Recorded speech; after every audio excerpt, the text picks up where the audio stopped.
பூச நட்சத்திரத்தில் பிறந்தவங்களுக்கு குரு பகவானுடைய பயிற்சி எப்படி இருக்குன்னு பார்க்குறோம். ஓரளவு நன்மைகள் நிறைய இருந்துக்கிட்டே இருக்குது உங்களை பொறுத்த வரைக்கும். ஏன்னா முதல்ல தெய்வ அனுகூலம் உங்களுக்கு பரிபூர்ணமாக கிடைக்கும். அது மட்டுமல்ல, ஒரு மனிதனுக்கு எது எப்படி இருந்தாலும் தெய்வ அனுகூலம் இருந்தாலும் அத்தனை பிரச்சனைகளிருந்தும் மீண்டு வருவதற்கான வாய்ப்புகள் இதெல்லாமே குரு பகவானுடைய பயிற்சியில் பூச நட்சத்திரத்தில் பிறந்த உங்களுக்கு இருக்குது.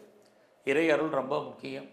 அவருடைய பார்வையின் பலனாக பார்த்தீங்கன்னா உங்கள் குடும்பத்தில் இது வரைக்கும் நல்லது நடக்கலை, சுபகாரியங்கள் எதுவுமே நடக்காமல் இருக்குது, தள்ளி போயிட்டுருக்கு, எப்போ நடக்கும் எப்படி நடக்கும் தெரியல அப்படின்னு ஃபீல் பண்ணுறவங்களுக்கு சுபகாரியங்கள் சுப நிகழ்ச்சிகள் நடக்கும். அது மட்டுமல்ல, இந்த காலங்களில் ரொம்ப நாளாக நிறைவேறாதவங்களுடைய பிரார்த்தனைகள் ஏதாவது இருக்கா, வேண்டுதல் நிறைவேறுவதற்கான வாய்ப்புகள் உண்டு. அது இல்லாமல் யாரெல்லாம் ரொம்ப நாளாக கிட்ஸை எதிர்பார்த்துருக்குறீங்க, குழந்தையை எதிர்பார்த்து காத்துட்ருக்குறீங்க, குழந்தைக்கான வாய்ப்பு. குழந்தைக்காக ரொம்ப நாளாக ட்ரீட்மெண்ட் எடுத்து சக்ஸஸ் ஆகாதவங்களுக்கு ட்ரீட்மெண்ட் சக்ஸஸ் ஆகிறதுக்கான சூழ்நிலைகள் இது அத்தனையும் இந்த பயிற்சி முழுவதுமே உங்களுக்கு இருக்குது.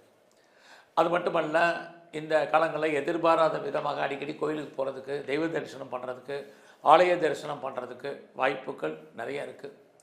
எதிர்பாராத என்டர்டெயின்மெண்ட், டூர், ட்ராவல் போகிறதுக்கான வாய்ப்புகள் இதெல்லாமே அவரால் ஏற்படக்கூடிய நல்ல நன்மைகள். அடுத்து பார்த்திங்கன்னா, இது வரைக்கும் யாருக்கெல்லாம் மேரேஜ் நடக்கலை, தள்ளி போயிட்டுருக்கு, எப்போ நடக்கும் எப்படி நடக்கும் தெரியலைங்கிறவங்களுக்கு கண்டிப்பாக மேரேஜ் உண்டு. ஸோ அதுலேயும் காதல், லவ் அஃபேருக்கான பாசிபிலிட்டிஸ் உண்டு. நம்முடைய ஜாதி, மதம், இனம், மொழிக்கு அப்பாற்பட்ட தொடர்பு உங்கள் லைஃப்பில் ஏற்படும். ஸோ உங்களுடைய லவ் சக்ஸஸ்ஃபுல் ஆகிறதுக்கான வாய்ப்பு, அது மேரேஜில் முடிவதற்கான சூழ்நிலைகள் அத்தனையுமே உங்களை பொறுத்த வரைக்கும் பூச நட்சத்திரத்தில் பிறந்தவங்களுக்கு இருந்துக்கிட்டே இருக்குது. அதே குரு பகவான் யாரெல்லாம் பிஸ்னஸை சொந்தமாக வச்சுருக்கிறீங்க அல்லது சொந்த பிஸ்னஸ் பண்ணுறீங்க நல்லா இருக்குன்னு தான் சொல்லணும். உங்களுடைய பிஸ்னஸை பெரிய லெவலில் டெவலப் பண்ணுறதுக்கு, எஸ்டாப்ளிஷ் பண்ணுறதுக்கு இதுக்கெல்லாம் பாசிபிலிட்டிஸ் இருந்தால் கூட உங்களுடைய தனிப்பட்ட ஜாதகம் நல்லா இருந்தால் மட்டும் QG இன்வெஸ்ட்மெண்ட் பண்ணுங்கள். இல்லைனா ருட்டீனாக நார்மலாக என்ன இன்வெஸ்ட்மெண்ட் பண்ணுறீங்களோ அதை மட்டும் பண்ணிகிட்ருங்க. உங்களுடைய பிஸ்னஸில் நீங்கள் யாரையாவது பார்ட்னர்ஷிப் சேர்த்து பண்ணுறீங்க அப்படின்னா பார்ட்னர் லாபம் அடைவார் அல்லது பார்ட்னருக்காக நீங்கள் உழைக்க வேண்டிய காலங்கள் இருக்குது.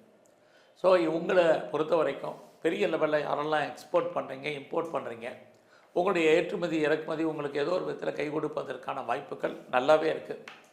யாரெல்லாம் 2-3 யூனிட் வச்சுருக்கீங்க, வெவ்வேறு பிரான்ச்சஸ் இருக்குது, வெவ்வேறு பிஸ்னஸ் பண்ணுறீங்க அப்படிங்கிறவங்களுக்கு நல்லா இருக்குது. ஒன்றுக்கு மேற்பட்ட பிஸ்னஸ் பண்ணுறவங்களுக்கும் இந்த காலங்களில் நல்லதொரு ஏற்றம் பூச நட்சத்திரத்தில் பிறந்தவங்களுக்கு இருக்குது. யாரெல்லாம் ஹையர் ஸ்டடி பண்ணணும்னு நினைக்கிறீங்களோ உங்களுடைய ஹையர் எஜுகேஷன் நல்லா இருக்குது.